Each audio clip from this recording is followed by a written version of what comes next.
I'm so glad to be joined by Professor Erik Loomis today on Bad Faith Podcast. He is the professor of history at the University of Rhode Island and author of A History of America in 10 Strikes. Thank you for joining us today. Well, thank you for having me. Okay, so the reason why I wanted to talk to you so much in this moment is because obviously we are in the middle of a wave of strike and union activity across the country. We've been covering the miners' strikes. We've been covering the Amazon unionization efforts. We've been covering the unionization efforts at Starbucks and Collectivo Coffee. All across the country, people are very excited about what this means. And is this a resurgence of the labor movement, especially as we record almost a week after the deadline that we were all anticipating with the rail workers striking last week, or threatening rather to strike. And we woke up Friday morning to the news announcement that a tentative deal had been worked out. Of course, now further reporting has indicated that is very much still tentative, right? We don't know what's going to happen there. And there have been people like Jonah Furman who've warned against saying it's all over because that diminishes the kind of like agency and power that the people who are prepared to strike have. However, in the midst of all of that happening, there are murmurs and mumbles about what this moment could potentially mean for the labor movement and for a kind of broader working class left interest in this country as a whole. And I first just want to take your temperature on whether you think we're in the middle of something that could lead to something bigger. Are we in a wave? Well, we might be. I mean, as a historian, I tend to be a little bit, I don't try to make too big of pronouncements because, I think we've seen a lot of times in the past, in the last 20 years or so, where one thing happens and then everyone says, oh, like labor's on its way back, and then it's not. And so I don't want to make too big of statements, but I do think that you can certainly make the case that a lot is going on right now. We see, approval ratings of unions at record highs. We see this wave of organizing. We've seen some real victories. We've seen some significant campaigns. We are still facing some pretty intense opposition, and so we can't ignore that. But there's no question that class-based politics and conversations about class are part of the American political dialogue today in a way they haven't been in a very long time. And that is not only around unions, but it certainly is impacting people's interest in unions, and it's certainly a very positive thing. So we talk a lot on the left about kind of the golden days of labor and how powerful, how relevant the labor story was in pushing and enabling FDR to have been the great hero of the American social safety net. Can you take us back to before that moment? How do we get to a place where unions did aggregate that level of power in the first third of the last century to have such an outsized political effect that resulted in so many of the social programs that we continue to enjoy today? Yeah, that's a really important question. There's a very long answer, and then there's a somewhat shorter answer, and I'm going to do the somewhat shorter answer, which is that, life for American workers in the early 20th century is basically terrible. It's hard today to, the best way to understand how bad life was for American workers in, say, 1900 is to look not within the United States today, but look within Bangladesh and Sri Lanka and Honduras and other nations in which we've outsourced much of our industrial production. And so things are pretty rough. There are many attempts to organize. Most of them are crushed by a combination of employers and the state. The state was pretty universally hostile to workers, with a few important but rare exceptions. But what did exist in the early 20th century was a culture of organizing. That this was something that was brought over, that had many different roots. A lot of it's brought over by immigrants, especially Jewish immigrants, who had already been introduced to ideas of socialism back at home. And they're coming into places like New York City, and they're bringing this political tradition with them, and they are organizing other workers to join them. And so you have this, and that begins to seep into the native-born American working class. You have other forms of sort of cultures of solidarity that exist, whether it's ethnic solidarity, or it is solidarity that is around, say, the kind of job that you did. That you identified. There was a lot more identification by class, I think, especially among immigrant populations, than there is today. And so, that existed, and so you have these waves of organizing, especially in the late 1910s. This really threatens power. There are, the industrial workers of the world are crushed by the state. A lot of radicals like Emma Goldman are deported. The 1920s is a terrible time for unions because of this state employer unification that crushed them. So by the time you get to the 1930s, what you have is a combination of pre-existing organizing cultures, even if they had been heavily damaged in the decade before. The Great Depression, the ability of leftist organizations that come out of that organizing tradition, especially in this case the Communist Party, to take advantage of this and to begin to organize people for radical change. And then on top of that, you have the complete rejection of the Republican Party beginning in the 1930 midterm elections that elects a huge number of liberals to the House and to the Senate, so that the conditions for legislation that would really allow unions to become part of the American political world is able to pass over the usual opposition of Republicans and Southern Dixiecrats. So it's a lot of stuff going on, but what this in short does is it creates the conditions that you elect somebody like FDR, Robert Wagner out of New York, Frank Murphy out of Michigan, other really pro-union politicians, and organizing cultures that are going out in the streets and making demands and making these politicians afraid of not doing what they need to do to satisfy these workers, or to forestall, as some of them fear, communism. And so you have a real sort of constellation of things that are happening at that moment. So it's so, I think, important to tease apart some parts of that constellation, right? Because to the extent that I have an interest in sort of doing applied history here and trying to figure out how to recreate those conditions, there has been a lot of emphasis on electing the people, electing folks to Congress who can be pushed, who can be the ones to carry legislation that is championed by the outside interests, by the Communist Party, by other kinds of labor interests. People who can actually pull that across the finish line. So there has been, since at least the wave in 2018, a lot of attention paid to how many progressives we can get elected to Congress. The other part, where there is an independent third party that has some degree of power and influence and really threatens the major party status quo, is, I think, we're a little bit later to talking about what that parallel would look like in our contemporary context. So can you give us a little bit of a sense of scale about the size of the Communist Party at the time, and what kinds of conversations were being had within the major parties about the threat that they posed? Well, sure. I mean, the Communist Party is a complicated organism during this time. For many years, the old saying that the Communist Party wasn't really, taking orders from Moscow, and it was people saying that were supposedly being anti-communist, and maybe they were, got kind of tossed aside when the archives opened after 1991, and historians go into Moscow, and lo and behold, the Communist Party of the United States is taking orders from Moscow. And I What does don't think that that mean? it means that what it means is that when Stalin and the Politburo said, you take this strategy, overnight they had to take that strategy. There is a downside to that, in that they're organizing workers oftentimes effectively around an issue. And then overnight, the organizers are sort of saying something else about the same issue. And a lot of workers are like, hey, what's going on here?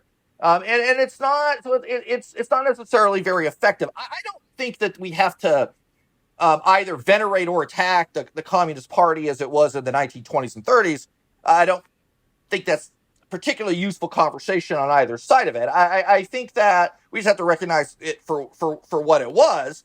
But at the same time, we also have to recognize, the very positive things that the Communist Party was doing. I mean, the Communist Party did have incredibly committed organizers. So by the time that the CIO develops, which is the labor federation that breaks from the AFL in 1937 to organize the auto workers and the steel workers, etc. John L. Lewis, who's the head of the mine workers, a lifelong Republican who hates communists, hires a whole bunch of communists because he knows they're the people who can actually do the organizing, right? And so they are able to do that quite effectively in unions throughout the country, and they help bring many millions of people into the labor movement. The Communist Party was by far the among all white-dominated organizations in the United States at this time, was the one most committed to civil rights. There really is no other white-dominated organization that has any real meaningful civil rights agenda at this time. And so, look, I mean, if they're changing their strategies kind of here and there in the 30s, that may not be useful for today, but there are useful things that we can take out of it. And the other piece of this is that, while this did lead to some inconveniences as they organize the workers around one thing and it kind of switches, I think that one thing that is recognized in this is that, especially in the 30s, as we leading up toward World War II, is that in some ways it is easier to make change within the political system by boring into the parties rather than having outsider parties.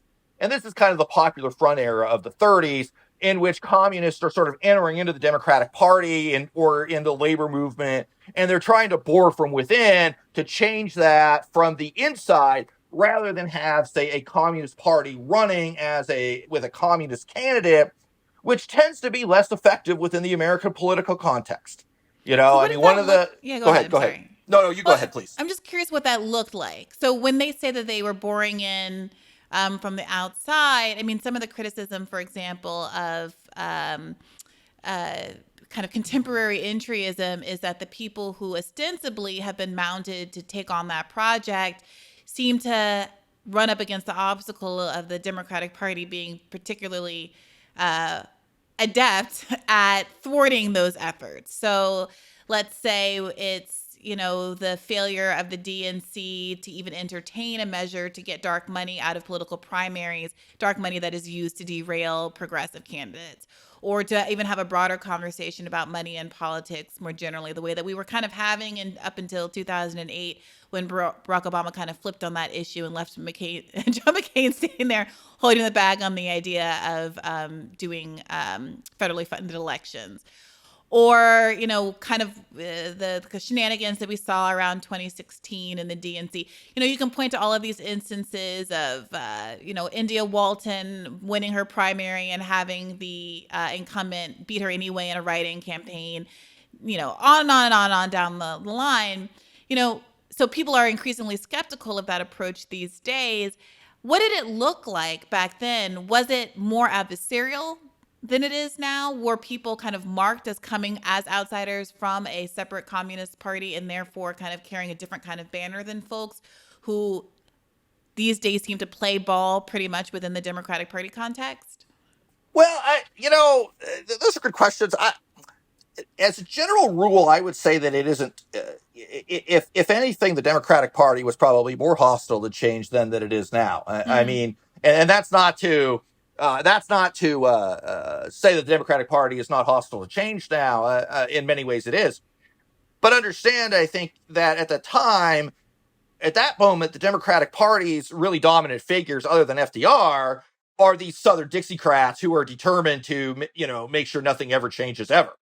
And so the part of the context here is that it's different today, right? Because these sort of white Southerners are all, in the Republican Party now. Is that because of the very specific context of the Great Depression, that what's happening is that you have these, like, it's not just they're electing a zillion Democrats, it's that they're electing large majorities of liberals. And so what's happening at the moment in the 30s is that communists are entering in, yeah, they're entering into the Democratic Party, but what a lot of what they're doing is entering into the kind of local politics, state politics in relevant states, entering into particular kinds of political issues that they can then try to attach to larger social movements that at least liberals in the Democratic Party will pick up on versus the Democratic Party as a whole, right? The Scottsboro Boys is an example of this, right? Where you have these young black men who are falsely accused of rape in Alabama, and they are going to be basically lynched, and then they're sentenced to long prison sentences. And the mainstream civil rights organizations like the NAACP, they don't want to touch it. The Communist Party picks it up, becomes a national cause, and then it becomes a cause that like liberals like Eleanor Roosevelt begin to take up as well. And so it becomes a piece of the American political world kind of through an inside-outside strategy, basically. So, Hmm. so it's not so much about taking over the Democratic Party at that moment so much as it is having influence among certain kinds of Democrats to get particular issues on the table, whether that may be, resisting before 1939, resisting the Nazis, it may be civil rights issues, it could be unemployment compensation sorts of issues. So it's, again, the context is somewhat different. I mean, I think that today, but I think that the important connection here, because we could get lost in the weeds very easily, the important connection here, I think, between then and now is that, and I can't tell you, I'm a historian, I can't tell you what's going to happen in the future. But what I can say is that third parties within the American political context have tended to not have success. I mean, that basically we've had a two-party state since the parties were formed in 1790, in the early 1790s. Those parties have changed a little bit, and a couple have disappeared and been replaced by a new second party. And there have been third party attempts, but none of them have really had staying power. And so when we're talking about 200 years here of not really a lot of evidence that something can work, for me anyway, it's suggestive that it's really hard to make it work. Well, it's So interesting, Professor yeah, Loomis, because I go ahead. only bring it up because you mentioned there being a third party that was integral to the labor gains and basically social safety net supports that we herald as some of the most significant in all of American history that came out of that era. So I wonder if we're defining success in a way that is a little bit limited, because it seems that but for the existence, by your own telling, of the Communist Party, having those people inside might not have made a difference because they weren't being pushed or threatened in any way, politically threatened in any way. They were because there was a communist party that would, let's say, take up the mantle of the Scottsboro Boys when these insiders were too afraid to do so.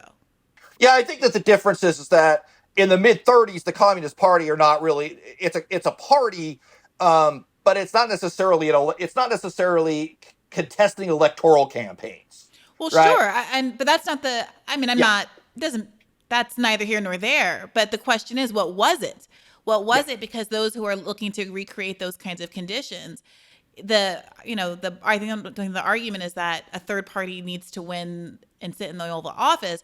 The argument is supporting third parties to have some sort of political power useful in the same ways that it apparently was useful in the 1930s.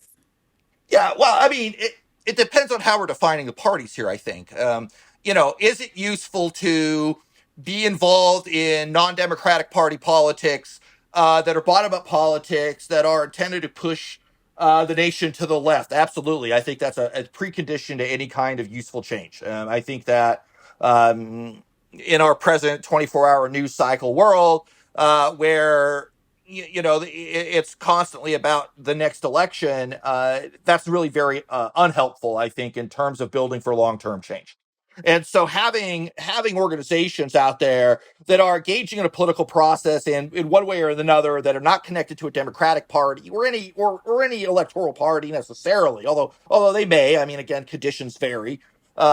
yes, I think that's absolutely a critical precondition. And I think that can happen in any number of different ways. I mean, for example, living here in Rhode Island, where I do, where you have a long time, extraordinarily corrupt Democratic Party with, terrible people at the top, that something that's kind of a liberal sort of version of this, like working families, has made a positive difference within the state by primarying certain people, getting rid of them, putting more progressive candidates into office. These things can be very, very useful. But I also think that, a labor movement, let's say, that is nothing more than a kind of an adjunct of the Democratic Party, is a pretty seriously weakened labor movement. You certainly need outside push. And I think you're seeing some of that today, right? I mean, one thing I think that's important about the kind of the labor organizing going on today is it's not as if, let's just say, the Starbucks workers who are forming unions are like using that energy to be like, hey, let's go support Democrats now. That's not really what they're doing, right? They're engaging in their own agenda to push for the kind of change that they need to see to improve their lives, to improve the lives of other workers. Some of that is going to happen within the political system. Some of that happens outside the political system. And I think that, to the extent that they engage in the political system is going to depend on both the necessity of doing so and the response or lack thereof that you're going to see. And so I don't think we're actually saying separate things here. I think that it's just depends on how you define party, and also sort of how you how you maybe see the value of actions that are outside of that political process, which I think we would both agree are very important and really critical to making change. Yeah, very much so. And I'd love to hear more about this point, because the trajectory that you laid out there at the beginning was that it was a kind of a dark day for labor politics, in the first 2 decades of the 20th century. But then there was a turnaround, in part spurred by the Great Depression, in part spurred by the influence of these outsider political efforts. And seemingly within a decade or so, the fates had turned around in such a way that there was significant pressure, and power that labor had accumulated, such that we got all of our New Deal programs. And that sits a little uneasily in my mind with some of the descriptions that I hear from folks today about how long it takes to organize and get ducks in a row such that we can have a similar amount of power today. And I certainly have no interest in minimizing how difficult that type of organizing is. But I am interested in hearing about how that turnabout came so relatively quickly, it seems, between the 1920s and the 1930s and 40s with respect to the growth of labor power. Yeah, that's a great question. I mean, I think that when we are thinking about how rapidly things, as you accurately point out, how rapidly things changed in the 30s, um,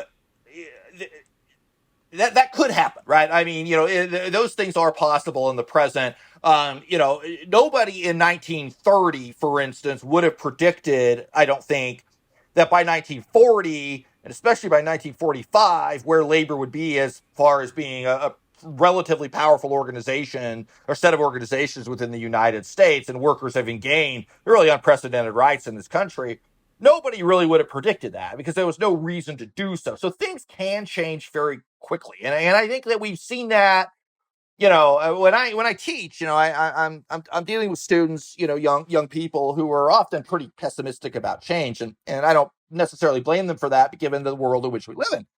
And one of the things that I tell them is, like, it's not just the labor movement where we've seen this, right? Like, gay rights, for instance, the idea of gay marriage as an example, although now threatened by Clarence Thomas and et cetera, really went from an extremely marginal movement to being almost universally accepted within a decade. That's another example how things can move very quickly in certain circumstances. So it can happen. And so what's going on in the early 30s that makes this happen, right? I mean, okay, so there's a few things, right? The Great Depression creates an unprecedented economic crisis, right? I mean, we talk about the terribleness of the economy today, and in many ways it is terrible, especially for working people and all the debt and everything else. But in 1933, you're talking about 25% unemployment. And on top of that, you're talking about another 25% of underemployment, people working less than 40 hours a week. And you effectively still have no social safety net, period. and as very limited as the social safety net is in the United States today, it's still better than it was in 1933. So the to an extent, there's a unique moment there because things are so bad. Um, but that in itself is not enough to create widespread change. Part of what happens is these workers beginning to engage even before they're really organizing around labor that much, begin to engage in a political process to elect politicians that are going to do what they want. To an extent, that's easier than today because, again, you do have such, the level of unemployment at that time and suffering is just so high.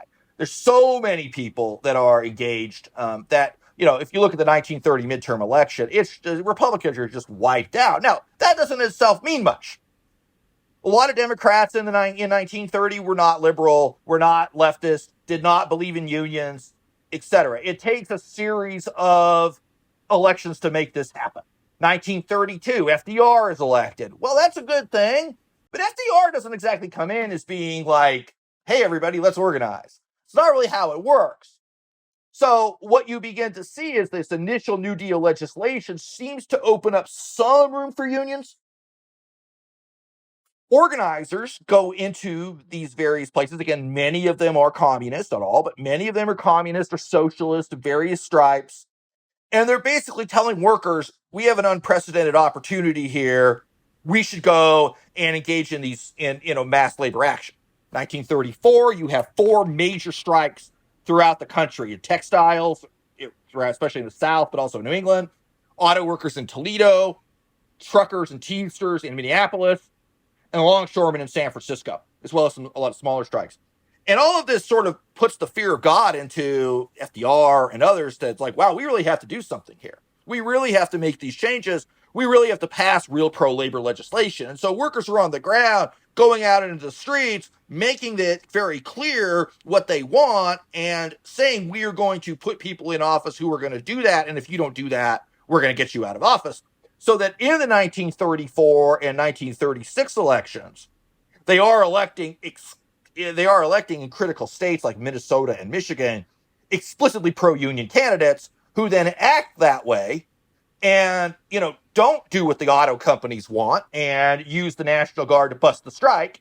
This creates the space for more and more activism, things like the sit-down strikes in Flint, that moves the liberals in the Democratic Party to kind of overwhelm the conservatives in the Democratic Party and pass this kind of legislation, although always worth noting, always with exclusions for jobs done by African Americans in the South, because there's just no way it could pass with the combined opposition of Dixiecrats and Republicans otherwise. So even at that moment, they're still making a lot of compromises. So this is such an interesting history then that I can't help but relate to other moments in American history. So you're describing a world in which organizers go to working people and basically encourage mass labor action, strikes, withholding of labor across, it seems, various sectors.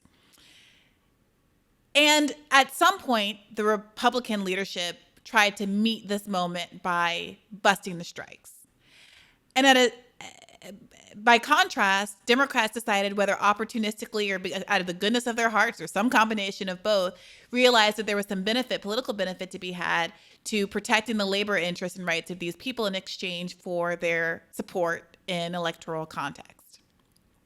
This feels like a very different context than the one we're in now, or even the one that we saw in the 1980s around the air traffic controller strike, where there was a similar moment where people rose up and decided that they were going to withhold their labor. It was a sector with highly skilled work, and the idea being that they were very difficult to strike break, very difficult to find scabs to replace people who were doing this highly technical work that also was essential to airline travel and to the lives of the people that were in the air.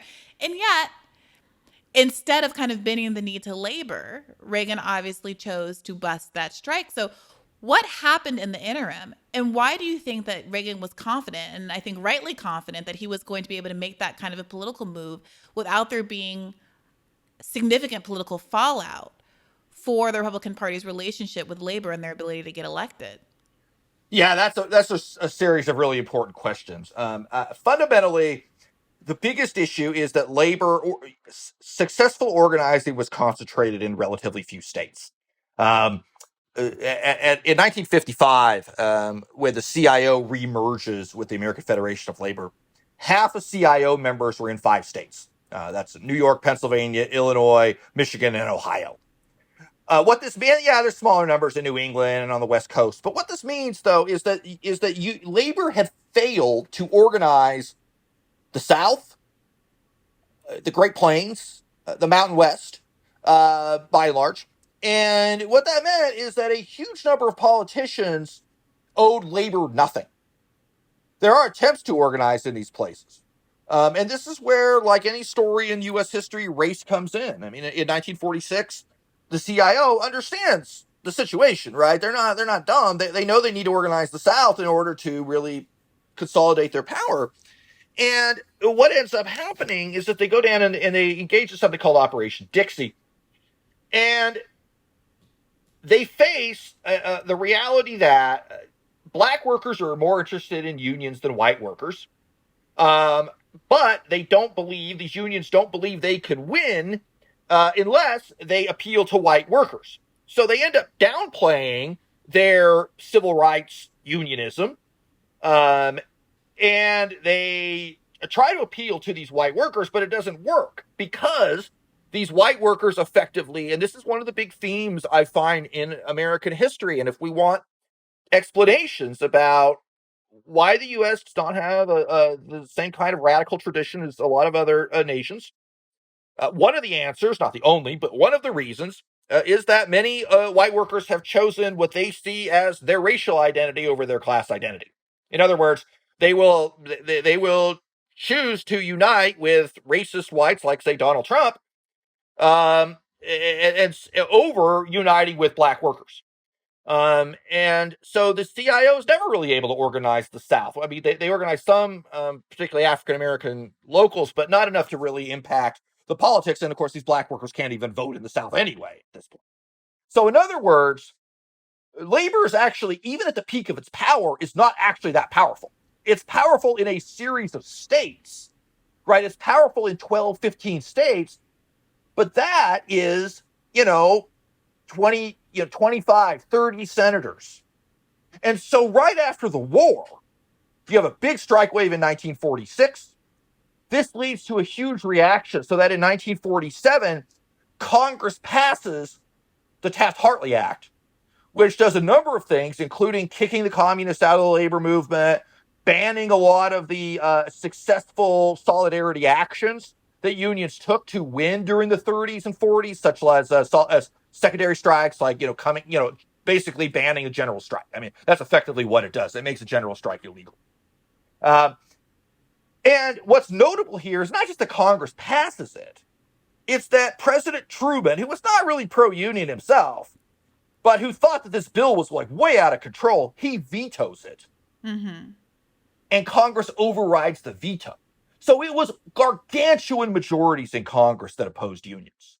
And so even at the peak of its power, unions don't have as much power as we would like to think. And so by the time you get to Reagan in 81, what you're looking at there is a union movement that's already starting to shrink, a series of public sector worker strikes, and this is one of the stories of the 70s, is public sector workers becoming the new militant sort of front of the labor movement.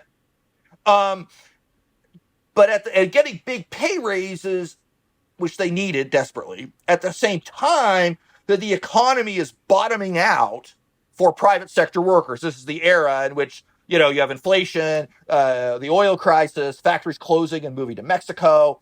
And so you get this bitterness in the working class about these so-called, fancy government workers who are getting all this stuff, and you don't have a lot of class solidarity there.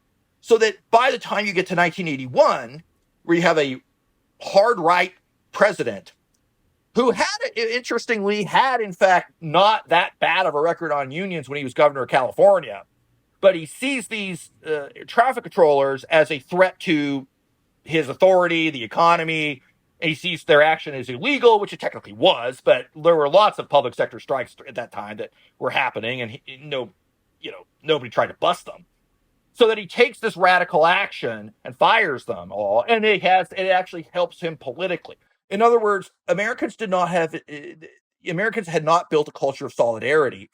In the post-war world, unions had stopped organizing by and large, and they were shrinking and getting fat and happy, and they really didn't have any way to adjust to what was happening on the ground. And you create the conditions that the labor movement declines, and then Reagan just makes that all the worse. So it's a complicated set of issues, but a very important set.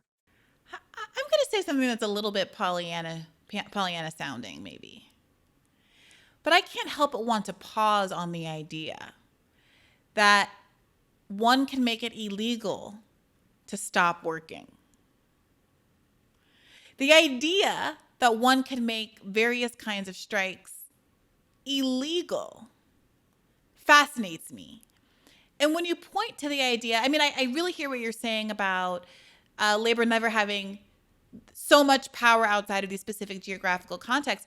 But when I see an overwhelming move, as you describe it, to make general strikes in particular, solidarity strikes in particular, illegal, what that says to me is there's actually an incredible amount of power in labor that people identified and therefore use legal mechanisms to circumvent. So I want to ask you this question, and I talked to you a little bit about this when I reached out. It seems to me that there is a real allergy to even saying the words general strike in this particular political moment. There have been some leftists who have, in the context of COVID and the frustrations that elected officials from progressive to blue dog weren't really taking advantage of the suffering that the public was going under as a whole, perhaps not at the same scale as the Great Depression, but similar in kind, a collective kind of angst that was caused by pandemic restrictions and supply chain crises and all of the rest. Frustrated that there weren't people who seemed to be wanting to take advantage of that moment, and frustrated that the discourse about Biden was all about how he was better than Trump and not pushing him to do more that perhaps the public would have had an appetite for in the moment. Some folks started talking about what mechanisms existed through labor to get some of these meaningful concessions. And they had a general strike summit about a year ago. And the response from many parts of the left was that this was deeply inappropriate, even though they weren't planning anything particular. They themselves weren't part of unions. They had union organizers come on as a part of that to have a discussion. But this wasn't something that was like pending. It was just a conversation about the historical instances of general strikes and what they can gain and whether or not we should be working our way towards something like that. And it was met with a really hostile rebuke from some quarters of the left. And I wonder if you can help me understand why that is. Well, I don't know, because let me sort of break all of this down a little bit, because Sure. there's a lot of issues there. So one is, you're right. There's actually a long history of banning whatever unions do that is successful becomes banned. I mean, that's what's going to happen with the Supreme Court. I mean, they're moving every single year to cracking down on some labor issue or another. So the Janus case, for instance, that basically made the entire public sector right to work, no matter what state laws were, is just another example of this. And banning sympathy strikes was part of that, because if unions are going to, if a union goes on strike and all the other unions say, okay, we're acting in solidarity and we're not going to strike and we're not going to work either, that definitely changes the power structure in this country. So they changed the law. So that's absolutely part of the story. So when you look at the history of general strikes, because of course America does have a history of general strikes, what people often wonder is, why don't we have them anymore? And the biggest reason is that the general strikes in American history all came out of pre-existing unions, right? So that unions did engage in this in 1894 in New Orleans, and in the Pullman strike, in 1919 in Seattle, in 1946 in Oakland, 1934 in San Francisco. There's a number of cases of this. Um, uh, uh, and of course, that now becomes illegal.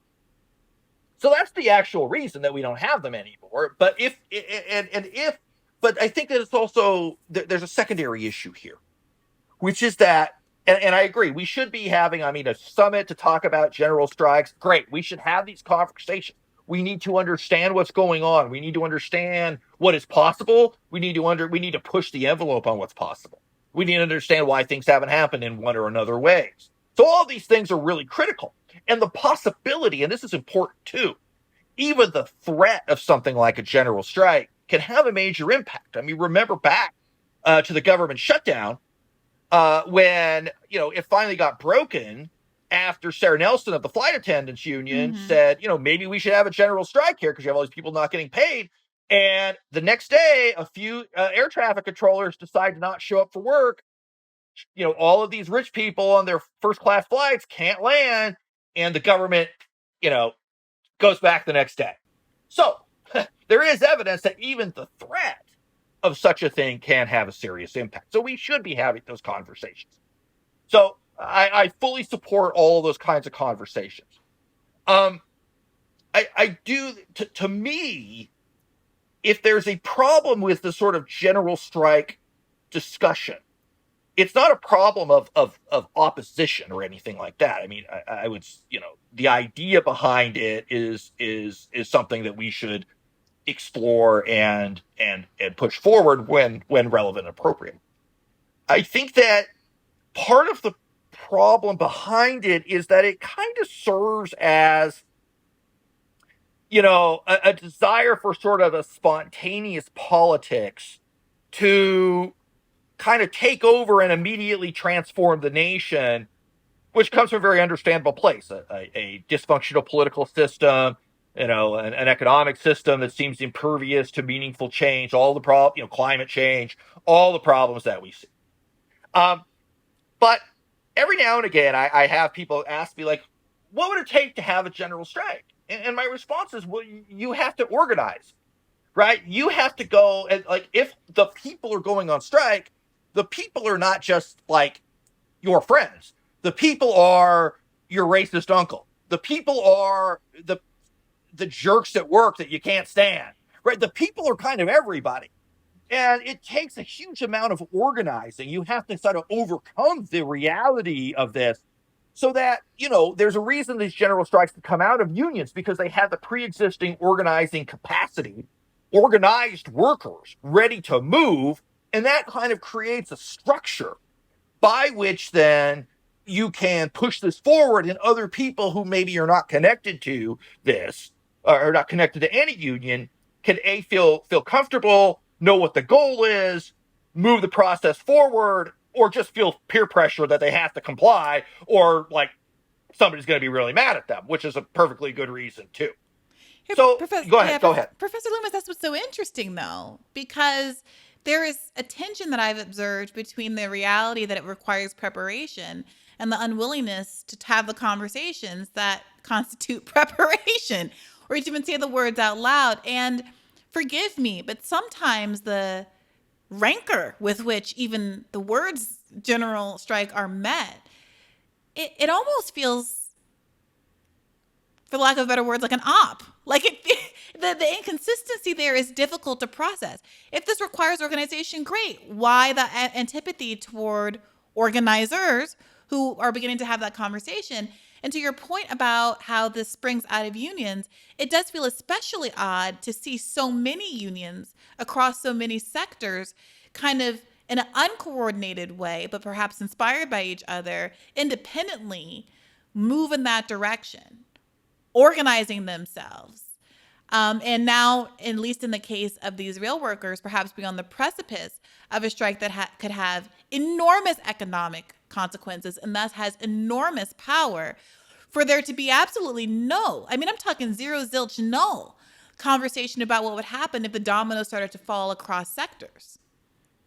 Yeah, well, I mean, again, that's a complicated set of questions. I mean, I think that, to be frank, the reality is that, um, you know, most union leaders, and by this I mean whether they're the head of the AFL-CIO or they're the head of the various internationals, or at the local level, are entrenched in a particular system. And this is, look, it's part of the larger frustration with the labor movement as a whole that a lot of people feel, even outside of the general strike thing, but just the indifference of so many unions to actually organizing. There are exceptions to this, but it's notable that so much of the union activity right now is happening outside of or adjacent to pre-existing unions, right? The Amazon facility in Staten Island notoriously chooses an independent path.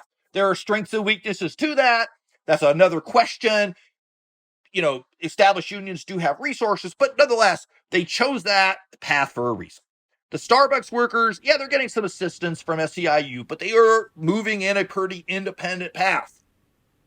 And so if we sit around and wait, the reality is, while some unions are good at organizing, SEIU is a great example of this. The majority really aren't, and so if we sit around and wait for established unions to sort of lead our movements going forward, that's going to be a struggle, and it creates a tension, right? Because you have, in many ways, a kind of a and I think you've seen this over the last decade, right? Beginning with Occupy, and then the Fight for 15, the Bernie campaigns. A whole number of things that have gone on since 2011 when Occupy took place. And if you want to say, go back to Wisconsin in 2000 or earlier in 2011, you could do that too. That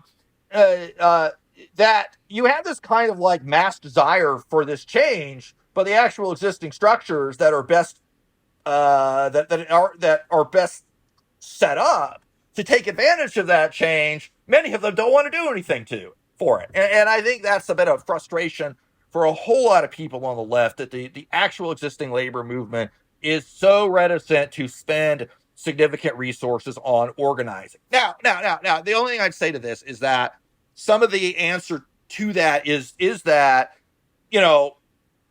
organizing is tremendously expensive. And the labor law system is so broken in this country that, as we're seeing, with Amazon and Starbucks, that companies will go to these incredible lengths to not sit down and negotiate a contract. And so it makes it really hard to actually really unionize within the present structure of American labor law, which is part of the reason for the reticence of the union leaders. But at the same time, some of the union leaders just frankly are pretty happy with how things are. And they're happy that their people are going. Let's say a plan. Are you alluding to the fact that there is a certain degree of, for lack of a better word, capture among union leadership, and that there is a gap between what at times union leadership has the risk tolerance for, or to be putting it in a perhaps more a kinder tone, that they feel like they have a certain obligation to the membership that requires them to not want to take some of the risks associated with, let's say, mass action, general strike, etc., because it's on them ultimately. If people are out of work for a long time, the obligation to fill strike funds, etc. Is there a notable tension that is at play here with the fact that union leadership perhaps is unwilling to be as adversarial to any party, but in this case, I guess the Democratic Party, since it's the only one even pretending to play this labor game here, as they were in the past? Well, I would say that, the last time that the labor movement was really that adversarial as a general rule was probably the early 40s. And that's part of the reason for its decline, is that it kind of lost out on the desire to make the kind of change that a lot of us would like to see.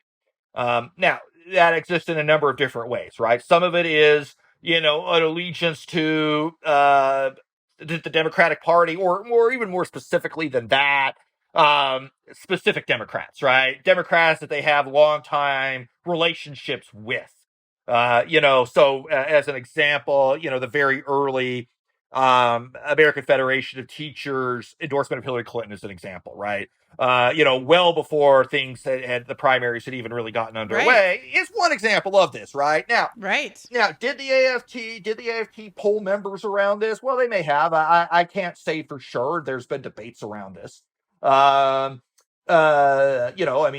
there's a long-standing relationship there, but it was a very, very early endorsement that was intended to kind of, you know, push forward the candidate that was the favorite of the Some might president of say the AFD. cornate, Well, right? you could, yeah, yeah. So part of it is this kind of a close relationship with certain Democrats who have not necessarily been that pro labor.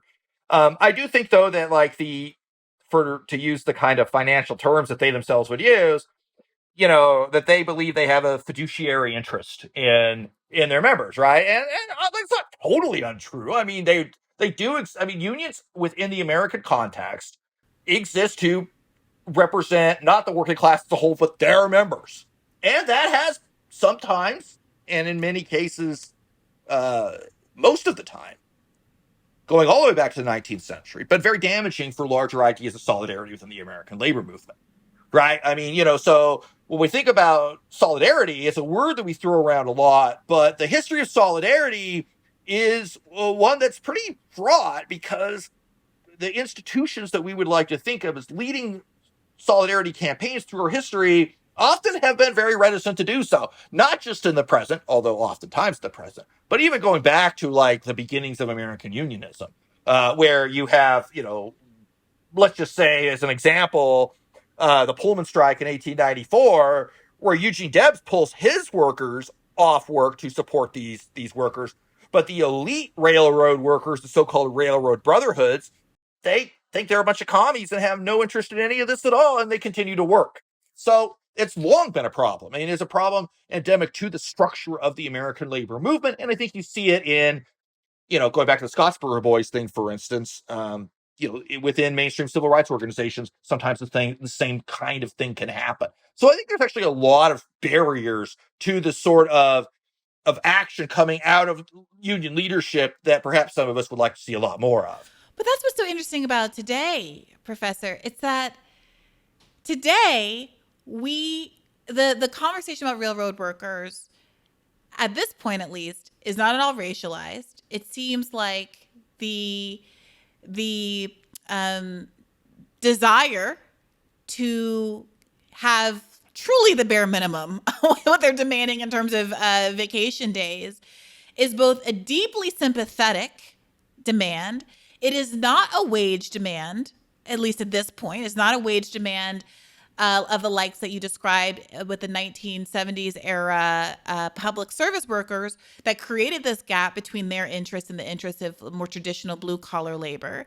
This is, in the American imagination, one of the most blue-collary, traditional, dirt under the fingernail types of jobs that you can imagine. I mean, a railroad worker, what's more iconic in the American imagination? What little boys in overalls and hats and pulling train whistles and all of that.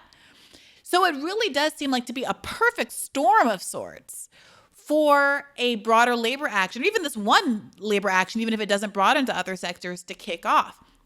And it is very interesting to me, given the clear kind of rhetorical power and public sympathy that something like this has drawn, that one might be willing, that the union might be willing to stop at getting one vacation day, which was the condition of the agreement last Friday. Who knows what we have yet to have anything disclosed about what's actually being talked about right now.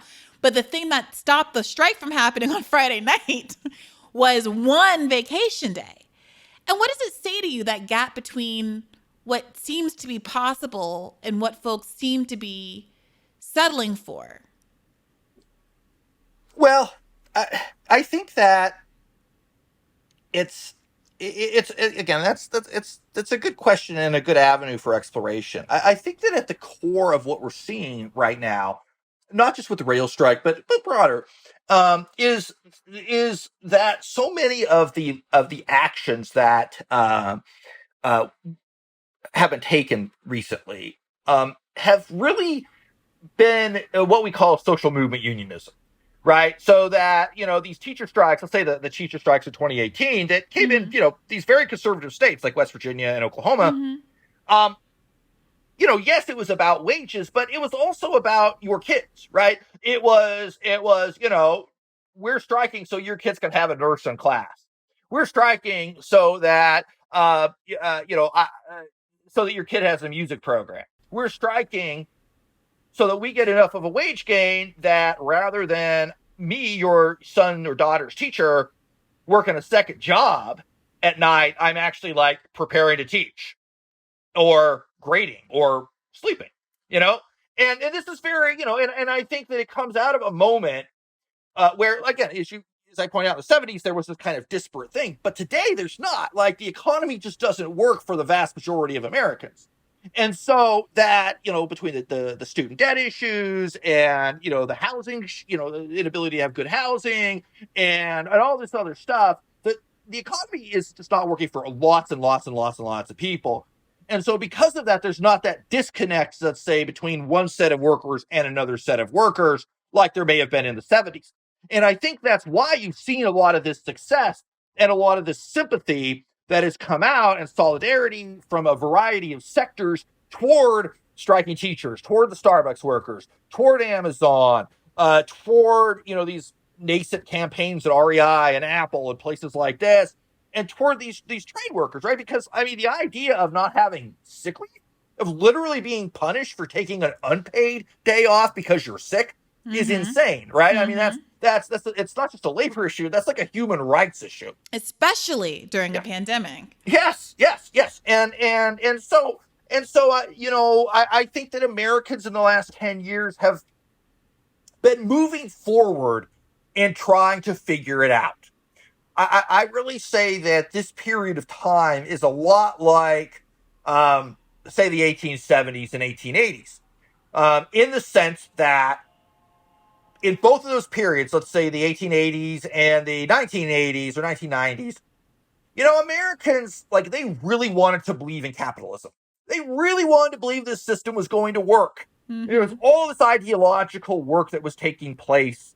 Pull yourself up by your bootstraps. An immigrant can become wealthy. All of this sort of, if you work hard enough, you will succeed. All this sort of stuff. And then, in the 1980s, 90s, and 2000s, it takes the form of, invest in the new economy, get retrained in computer programming if you lose your job, all this other stuff, right?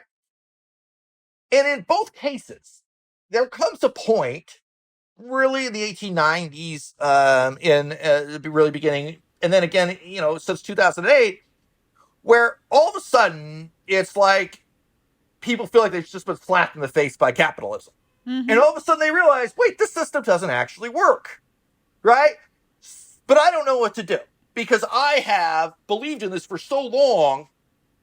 I may now hate the system, but I don't really quite know how to change it. And I think that, back in the late 19th century, that's when you begin to see the rise of socialism or the IWW or any number of reform movements that are existing at that time that are intended in some ways or another to sort of figure it out. And some of them are, kind of simplistic one-off sort of things that aren't really going to work. Some of them could be racist, like get rid of the immigrants and everything will be okay. And some of them eventually get to the point of being like, oh, what about this idea of socialism? Wow, this could actually, fix some of our problems. And I think we're a little bit like that since 2008, where it's sort of like, this hasn't worked. Like, what do we do now? I don't know. And that's why I think that, when we look at Occupy, so often I feel this especially with liberals, where they say, well, Occupy was a failure. Like, they didn't accomplish anything. And, well, I mean, in a sense, that's true, but they didn't have explicit goals because it was just this outpouring of anger that by people who didn't really know how to accomplish those goals. I think that since then, you've seen, the conversation change. You've seen tentacles coming out of the organizing that was happening now 11 years ago this fall. And you're seeing that pop up in all sorts of different places, whether it's within the political system or it's in these union campaigns at Starbucks or other places, or it's other kinds of conversations, people voting for minimum wage hikes, or other sorts of, the pressure, let's say, as an example, putting pressure on the Biden administration to forgive at least some student loans, which was not the success that everybody wanted, but is something, right? And so I think it begins to create the kind of structure for change, but it takes time to build the structure. I think that's the story of the last decade, we're building the structure. I think in the next decade, we're going to really see where the structure can take us. In the next decade. You know, it does feel a little weird to be looking to the next decade when sometimes it feels like the historical moment, to your point about Occupy and to your point about the Great Depression, seems to be generating something for now. I mean, I guess what I'm saying is it is not intended this way, but I think it can sometimes be taken as demoralizing to anticipate a result in the future when the time to make that future possible is now. And I Yeah, I am very, understand that. yeah. And I, I'm very interested in what this moment could bring. Even if it manifests down the line, what opportunities exist in this moment and how do we know that based on the historical record? Yeah, I mean, this is always a challenge, right? In these conversations, like especially when we're thinking about climate, as one example, where Yes. like things are happening, like things need to change like yesterday or Yeah. 20 years ago, preferably, or Yes. more, and they didn't. And the changes now seem so slow, and like I don't have a solid answer for that, right? I can't tell you exactly what's going to happen, and I can't tell you that things are going to be okay, right? I don't know if things are going to be okay or not. Um, what I can say is that the what I can say is that you never really know when the massive change is going to take place if you are ready for that massive change. And are we ready for that massive change right now? Like we might be. There's certainly positive signs here. Um, do I know exactly how that would happen? No, not really, because there's so many. Every historical moment is so different. And so I'd like to be able to say like I have this theory of change that we can implement right now, but I don't, because everything's a little bit different. So the only things that I can really say are that you have to make the demands for now, right? You're not making the demands for 10 years from now. You're making the demands for now. And at least sometimes you're probably going to see some of those demands come to fruition in an immediate fashion or in a close fashion. Again, the student loan forgiveness thing is at least a partial example of that. I realize that not everybody's thrilled with Well, the extent of it, sure. And but it's we just something. recently did an episode about whether or not that is actually going to come to fruition. So that's why I'm hesitating a Yeah. little bit to give credit there, because we'll see what happens with Yes. it. Yes. Of course. Yes. But one of the other last things as we wrap up that I just wanted to ask you about is when we talk about strikes being made illegal, are we saying that if there were to be a sympathy strike, and then historically when there have been perhaps illegal strikes, that people are rounded up and arrested for stopping work? Well, a long time ago, sure. I mean, the kind of the use of the injunction, in the 1890s, 1900s, 1910s, and 20s. Yeah, I mean that could happen. But I would find that unlikely today. I don't think there's political support for that kind of thing. I mean, there's the old saying that a labor action is only illegal if you lose, and there's something to be said for that. I mean, like we talk about the air traffic controllers, and for good reason, but that whole decade is started by the postal workers in 1970 who engaged in an illegal strike because federal workers don't have the right to strike, and they totally overwhelm the Nixon administration, and they win basically everything they want. Right. And so, yeah, it was totally illegal. And some of those strikes in West Virginia, Oklahoma, those are technically those teacher strikes in 2018. They are technically illegal too. So, the issue of illegality, in a sense, if you're a union leader, you have to take this seriously because the union has assets that could be stripped by judges. Mm-hmm. And yeah, that could happen. But in terms of unorganized workers, well, let's even say things like the Starbucks workers. None of the Starbucks workers have union contracts. So, they could all walk off the job tomorrow without any legal consequence at all. So, the issue of legality is like, if you're a union leader, yeah, that's something you have to consider very carefully. If you're an everyday person, I would just ignore it. I don't think it really makes any difference. I would be, I don't think if we get to the point where the government's actually arresting people for striking and they so don't care about um, the political appearance of that, then we're probably talking about a heck of a lot of other enormous problems, like America Yeah. is now a fully fascist nation, as an Well, example. So I would say just as a that I would thought. say Yeah. most of us just like shouldn't care. Like if it's illegal, like what are they going to do about it? And I Yeah. think Who, that I mean, who's going to we've enforce seen it? that. I do think it's important to ask those questions about what the enforcement of various things look like, because it makes it clear how much power really is in the people's hands, and what threats do exist at the hands of the state if they are sufficiently empowered.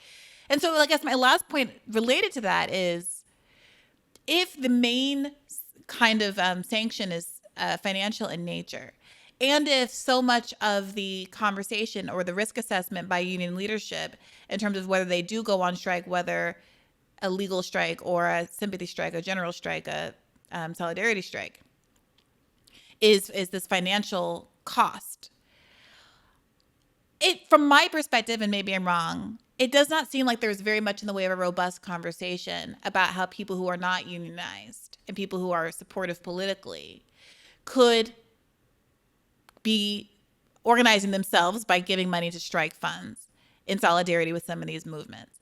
So there are people who have pointed to the fact that $90 million was collected by Black Lives Matter in the summer of 2020, $60 million of which is unaccounted for and apparently still in the coffers, and could be devoted to any number of movement activity and labor activity. There are, however millions of dollars that were ultimately donated to the Bernie campaign, largely independent donations from low-income people, that money folks were frustrated didn't result in a candidacy and resulted in concessions from Bernie that they think weren't in line with the revolutionary promise of his campaign. And many people are saying, well, I'm still willing to give my $27 donation, but I want it to go to mutual aid. I want it to go somewhere that has a more direct relationship with workers and the power that workers have, instead of to these political enterprises. And, I wonder what you make of that. Is there space for those kinds of solidarity, financial solidarity campaigns? And is there any model for that sort of behavior in American history? Well, I think there's absolutely space for that. I mean, I think it would be a heck of a lot more valuable, rather than say, in 2020, people throwing money away trying to, give the candidates, let's face it, just didn't have a chance of defeating Mitch McConnell or Lindsey Graham. Like, if you don't live in South Carolina or Kentucky, like, you don't understand the politics there, and you just don't like these very terrible people, to be fair. I understand that, but there is a useful way to donate money, and there's a less useful way to donate money. And I think that the problem, there are advantages to the kind of small dollar fundraising that is developed sort of post Citizens United, that has reinvigorated a certain kind of progressive politics, and the kind of nationalization of this in which people can pick and choose who they want to give to. And that can be fine. But I think it also presents a very limited vision of politics, that the only change that happens is strictly through, like, electing this one person, right? That, look, let's say all this money had actually mattered in Kentucky and Mitch McConnell loses. Well, great. Like, I hate Mitch McConnell. I would be glad if he lost, but the fundamental structure is not any different, right? Whoever Mm-hmm. comes after him Mm-hmm. to lead the Republican Party is basically a different version of him, or perhaps even worse.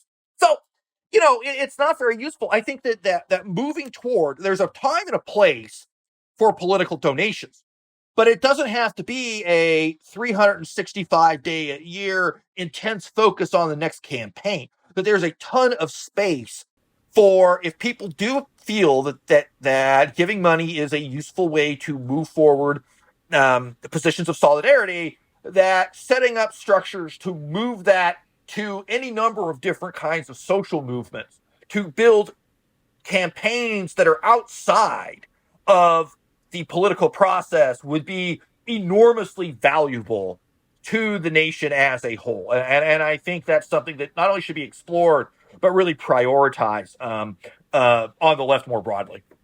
Yeah. Well, look, I really appreciate you spending so much time with me here today, Professor Loomis. Uh, it's been illuminating for me. I'm always so thirsty for some historical grounding, and I hope people do follow your work and read A History of America in 10 Strikes. Can you tell people where to find you, your book, and any other writings that you're doing right now? Sure. I mean, you can find History of America 10 Strikes at PALS, which is of course the unionized bookshop, or at least some of your local bookstores will have it, or they could order it. And I'm on Twitter and all of that jazz too. So I'm What's your definitely around. It's at Erik Loomis. I'm definitely around. I have like daily labor history threads that I like to do to kind of like illuminate this or that story. So I just want to try to give people a labor history that they can use, both in terms of highlighting both the awesome things that unions have done, and some of the times they've screwed up, because I think that we have to learn from that as well. I really do appreciate that. Please, everybody, do follow Professor Loomis. Thank you again for joining me here on Bad Faith. And for longtime listeners, you are well aware that this is a podcast that airs twice a week on Mondays and Thursdays. Enjoy your Thursday free episodes. But if you want a little bit more, you can subscribe at patreon.com/badfaithpodcast and get a Monday episode in both video and audio format. And also, don't forget to join us on Mondays and Thursday evenings over on the Call-In app, where I take your questions, your concerns, your random thoughts and feelings about whatever's going on in the zeitgeist, and we have a really good time talking into the wee small hours of the night. As always, take care of yourselves, keep the faith, and I'll see you tonight. Hey YouTube, thanks for watching. Just a reminder that this is a podcast. You can catch an extra premium episode every Monday for $5 a month at patreon.com/badfaithpodcast. That's patreon.com/badfaithpodcast for $5 a month, an extra episode every week. Additionally, please do consider liking this video, subscribing to this channel. It helps us out. It helps independent media beat the algorithm. We appreciate you. And as always, keep the faith.